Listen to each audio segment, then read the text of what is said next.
It's October 1st, the beginning of the spookiest month of the year. To help get us in the Halloween holiday mood, Brian Benton, Greg Woods, and Jayne Mathews-Sheets stop by.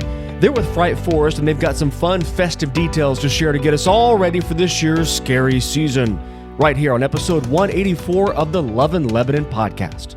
Welcome to the Love in Lebanon podcast, highlighting all the great things happening in Lebanon, Indiana. Have an idea for an episode? Send an email to loveinlebanon@lebanon.in.gov. Hey everybody, and welcome to this episode of the Love in Lebanon podcast. I'm Joe LePage, the City of Lebanon Community Development Director. Can you believe that it is October already? October 1st when this podcast airs, and you know what holiday is in the month of October? One of the ones that is just right up there with one of the most popular holidays in all of Lebanon. We're talking, of course, about Halloween. And we've got three guests this time around that know just a little bit about the festivities, and they kind of want to scare you at the same time. Going around the table, we've got Jayne Mathews-Sheets, we've got Brian Benton, and we've got Greg Woods, a.k.a. Lord Hashtag. That's correct. Guys, thanks so much for being here on the podcast. Really appreciate it. Thank you. Thank you. Thank you. You guys are representing Fright Forest, everybody. Fright Forest is going to be taking place at the Boone County Fairgrounds on October 11th, the 12th, the 18th, the 19th. All the details for that upcoming event are on the body of this podcast. We'll also share it when we do the distribution of this podcast. But Brian, first off, you're the one that reached out on the old email machine. How excited do you guys get to scare the stuffing out of all of us during the Halloween season? Pretty excited. We Scale of 1 to 10, does it go to 11? Oh yeah, we actually start planning very early. We sometimes we'll be building for that 1 year, and we'll be discussing 2 or 3 years down the road. And Jayne, if you can help us out, like what all goes into hosting what you guys are hosting? We'll get to the beginning and the infantile stages of Fright Forest, but what all goes into it? What goes into planning something like this? A lot of moving parts. A lot goes into it. We have the rock hunt, that rocks are needing to be painted during the summer, and we plan for the no scare hours, and we have to plan just so far. It takes a lot of time. I can imagine. What is it about scaring people that just brings you guys the utmost enjoyment? I mean, Greg, you've got the awesome hat. What is it about scaring people that you love so much? Well, it's not just about scaring. It's an opportunity for people to be a little bit more of themselves. Okay. Our base crowd is usually a little younger, so we enjoy watching a lot of these kids come in with the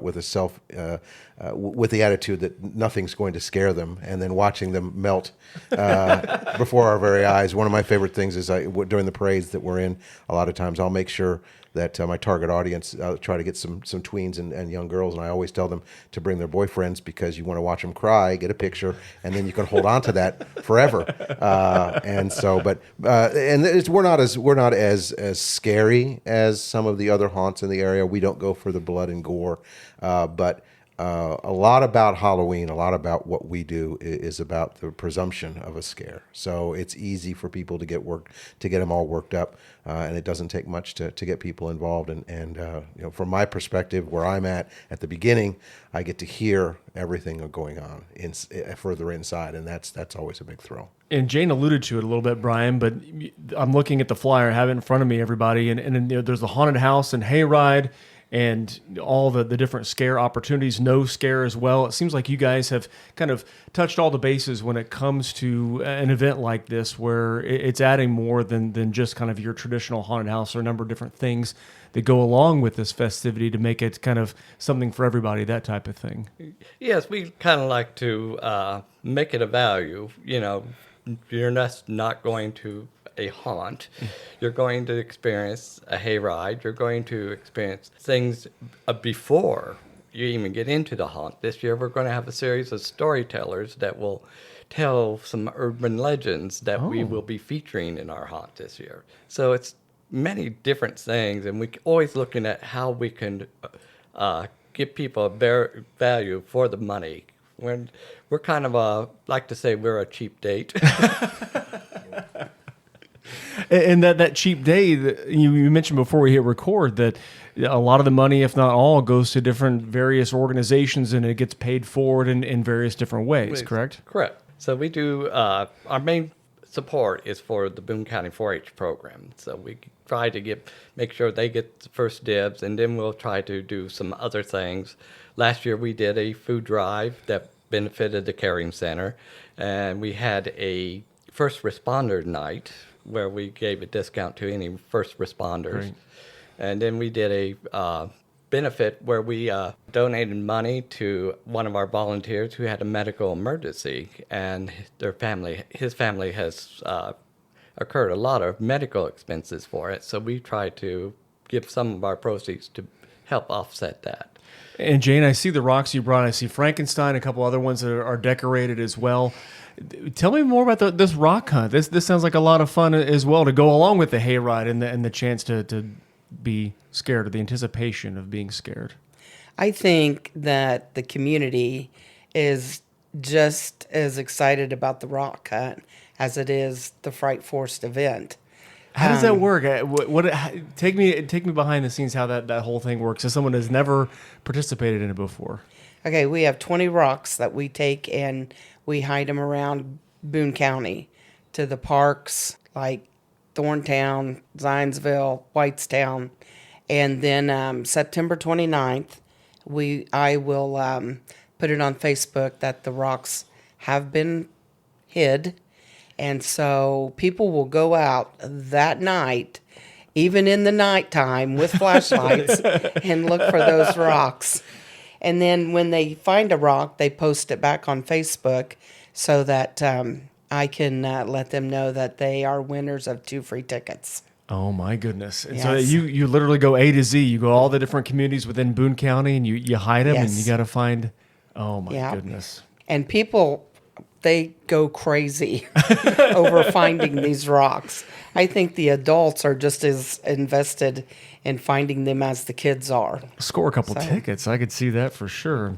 Everybody, we're getting you geared up for Fright Forest this year, taking place October 11th, 12th, 18th, 19th at the Boone County 4-H Fairgrounds. We've got Brian Benton, I've got Jayne Mathews-Sheets, and I've got Greg Woods here on this episode of the Love and Lebanon podcast. Now, people may hear the term and the phrase and the name Fright Forest and think, "Well, I remember when that was at the park." Can you kind of take us behind the scenes and way back in time, hit the Wayback Machine for how this got started and how it has moved on from Admiral Longley Park to where it is now? Jayne or Brian, I remember you guys were there almost at the very beginning of this whole thing, right? Actually, I came in a lot later. But, Oh, a lot later.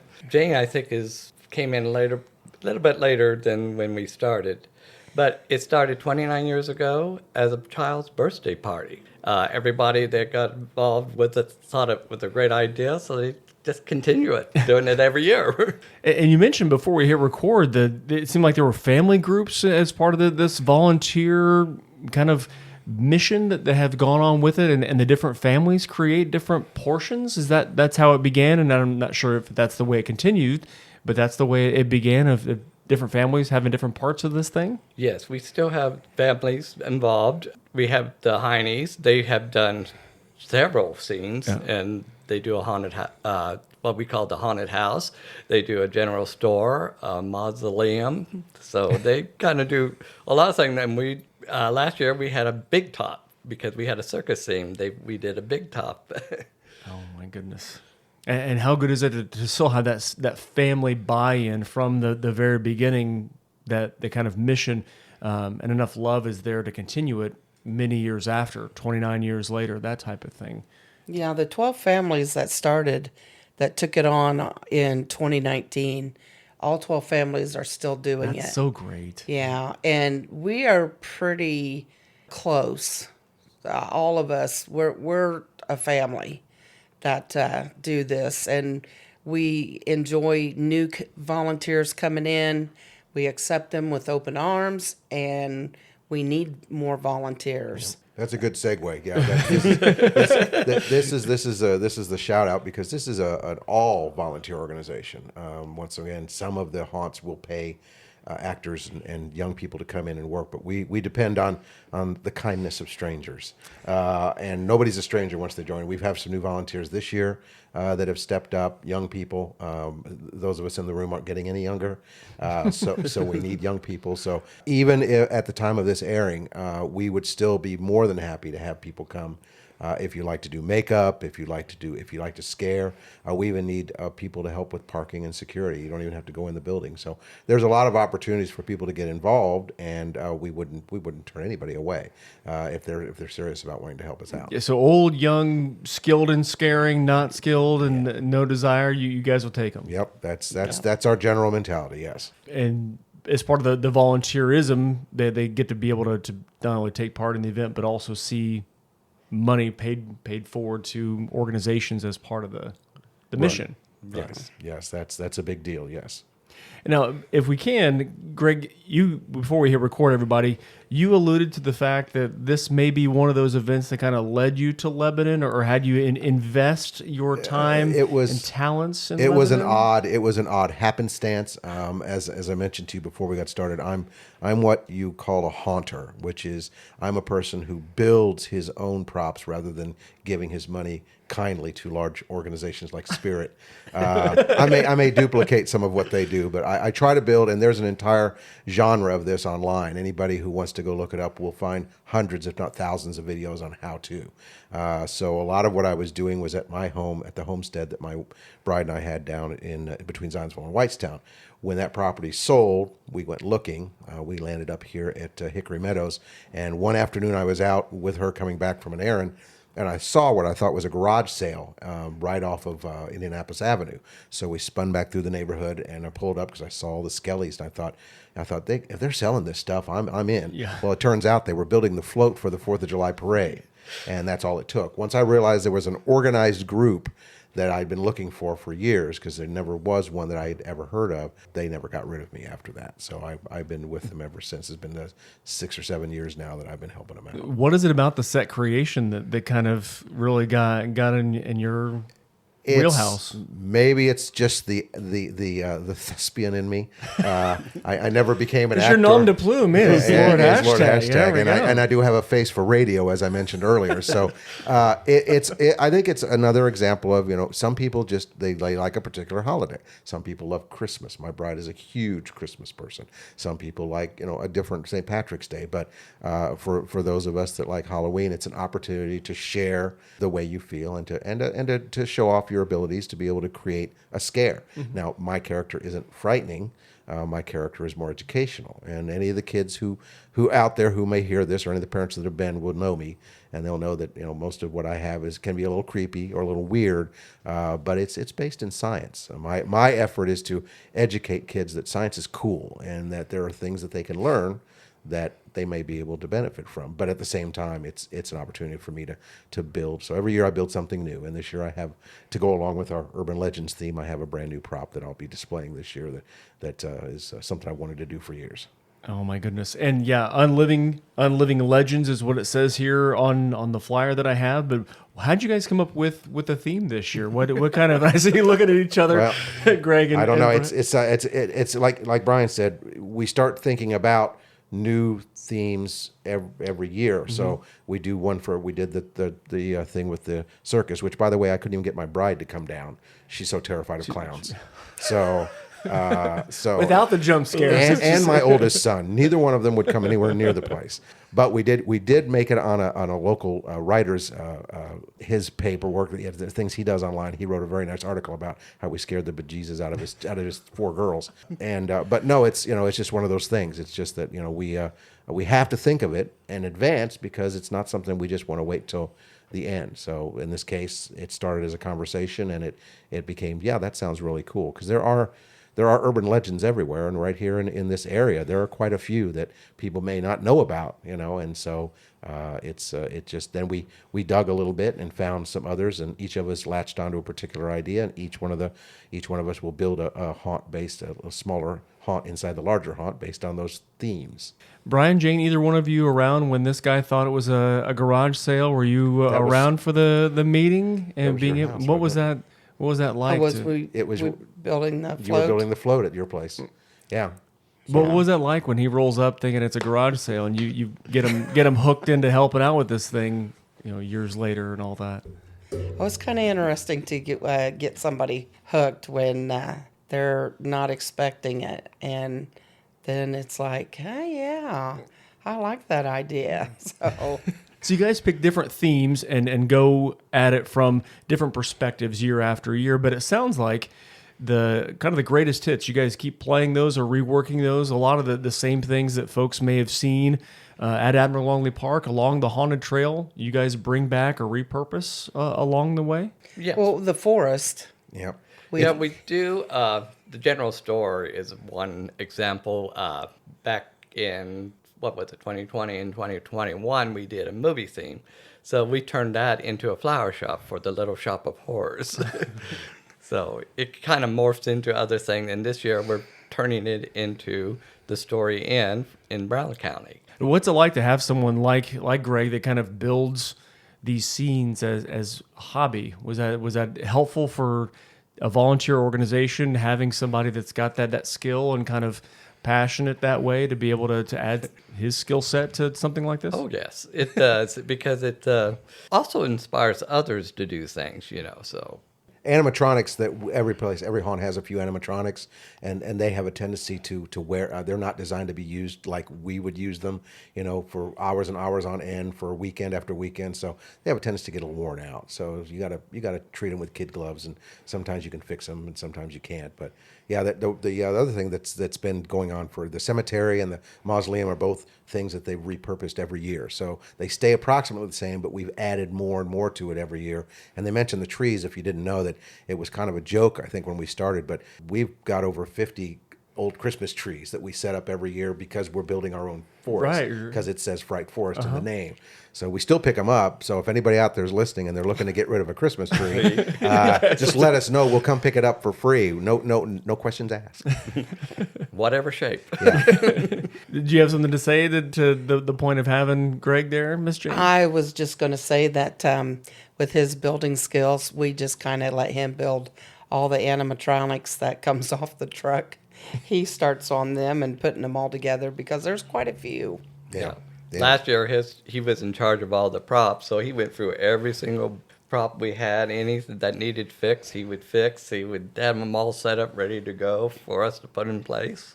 Yeah, it's a love law, and we had only one failure last year, and I fixed it. So so it's back in the group, and it's working just fine. So, but yeah, that's another thing. If people would like to contribute and they don't want to give us money, we'll take old props and anything like that they want to get rid of. Just let us know, and we'll pull through it and take it off their hands. And you'll make it work. Yep.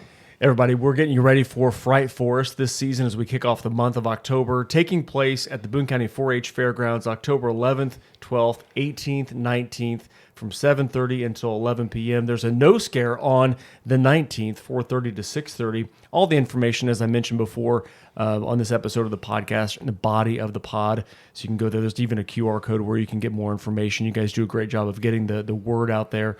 Ticket sales, adults $17, kids 3 to 12, $10. Get you in. Ages newborn to 2, get you in free. What is it about this event, Jayne, that you guys really want to be able to have it open and accessible to everybody? I mentioned the no scare. You guys are handicap accessible. You guys, it seems like you bend over backwards to be able to accommodate everyone. Is that by design? The three of you here being the CEO, the VP, the secretary, the treasurer, you guys are the nexus, the nucleus of this group. Important to be able to have everybody accommodated, everybody taken care of, no matter what age, no matter what ability. Yes. I live in a power chair. So therefore, it is so important to me for everybody to be able to have access to enjoy anything and everything that they want to. So a couple of years ago, I brought it up to the group, and it's like, let's make this wheelchair accessible. And we've had some people come through, and even people who have a couple of kids in the big strollers, even they need it to be where they can move those strollers around and still bring their kids, because we have families that come through. And so a lot of times those kids are in strollers. So it's very important for me to have things wheelchair accessible. And I'm guessing, Brian and Greg, I'm guessing it's pretty beneficial to you guys being fellow decision makers to be able to have Jayne's perspective, to be able to take that. And yeah, we know it needs to work because we've got somebody that lives it 24/7. Yeah. Well, we actually have her go through our haunt and perfect. find areas that we would need to work on and improve. Yeah.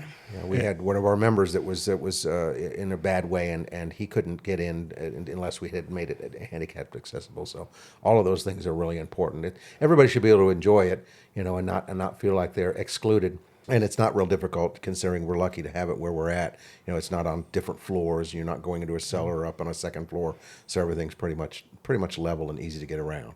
Okay, honest question, Jayne. How do you feel about being the guinea pig, though? They give you some extra scares along the way to kind of get you going, get you worked up in that way? Well, I go through the daylight hours while they're working on it. Okay. They don't give you the full run through. Not too hard on me. Okay, gotcha.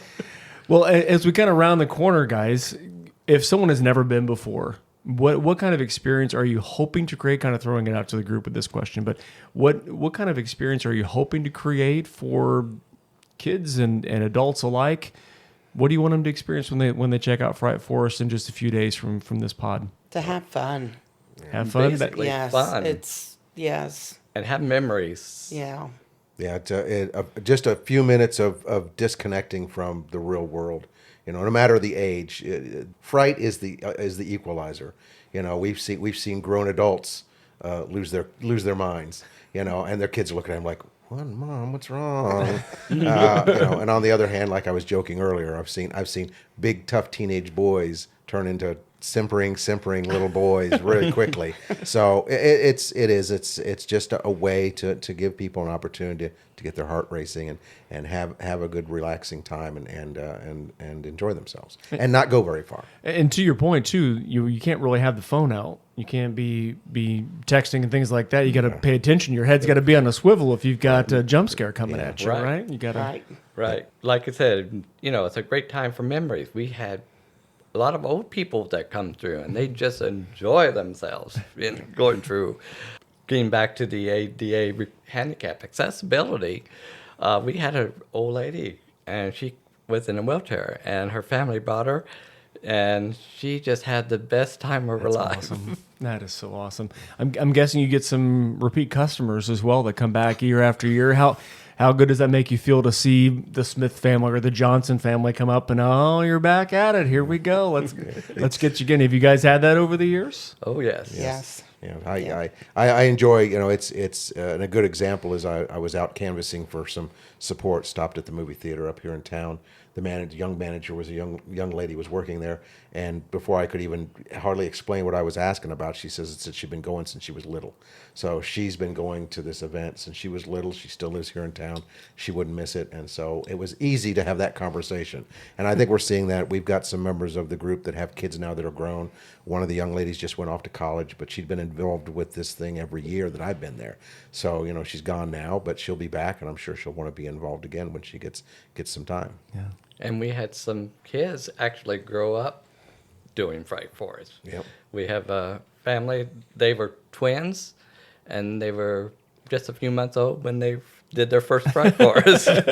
They were in the 0 to 2 category. Okay. Yeah, the kids really get a kick out of it because Jim Heine, who's been a rock of this group for a long time, started this chainsaw gang thing. And usually you can let the kids do that because they just put on a mask and basically they just terrorize people by chasing them around with a chainsaw.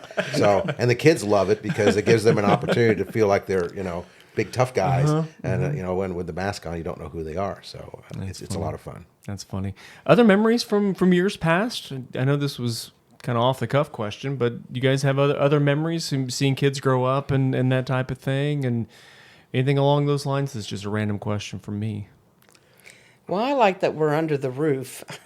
So you're not gonna get rained out. It's not gonna be a muddy mess. We don't get like rained on, and we don't get sleet, and so yeah. Any other curveball that Indiana Mother Nature throws at 100 degrees? Yeah, we can pretty much handle it under the roof of the fairgrounds. Except for the wind. Yeah. Yeah. Indiana wins. Still a problem. It doesn't play favorites. So that is still an issue. But no, for the most part, she's right. That I couldn't imagine what it was like doing that thing as a trail haunt, and setting all of it up, and then hoping it would stay standing in the rain and the sleet and different things. So Yeah, I've heard horror stories of people setting up the sets in the rain and running electrical cords, extension cords in the rain. Yeah. Safe, yeah. That would also be a horror story, like you said. The first time that I participated, it was at the Abner Park, and it rained every night. It was so cold that it sleeted on us, but you know what? It didn't stop people. They still come through. So, As we mentioned, for whatever reason, Halloween in Lebanon people get so excited about that, and everybody has their holiday, and for Yeah. Lebanon, that's it for sure. Jayne, if you don't mind, we mentioned the no scare hours taking place on the 19th from 4:30 until 6:30. You guys are throwing in a costume contest to go along with that Yes. too. Tell me Yeah. about that. Costume contest. There's 3 groups. Each group, one person out of each group will get a trophy, and every kid will get some kind of a gift certificate for a restaurant here in Lebanon. So they'll get some kind of a treat. that was another one of those ideas that they came up with that made a lot of sense, because we have a lot of families that would come in with just really small kids, and it's not necessarily something a lot of kids are going to expect. But with the lights on and during the daytime, they still get to walk through. They still get to see everything, but there's no jumping and scaring, and so it gives them an opportunity to get a little creepy, but not to the point where they're crying and running out of the building. Now we can't say that for the adults. But the kids should be fine. And Brian, you mentioned earlier you want to create those memories, those long-lasting good memories, Yes. and you want to be scared for all the right reasons, and being able to have the lights on if you want to have the lights on, to be able to do that as well. Well, guys, thanks for being here, Jayne and Greg and Brian. We appreciate what you're doing for Fright Forest. Again, everybody, info for all the festivities taking place October 11th, 12th, 18th, and 19th. Put in the body of this podcast. Highly recommend checking it out. All the money goes to benefit others. Guys, thanks for being here on the podcast. Really appreciate it. No problem. Thank you for having us here. My pleasure, our pleasure as well. And thank you for listening to this episode of the Love in Lebanon podcast. More great episodes coming your way soon. Take care.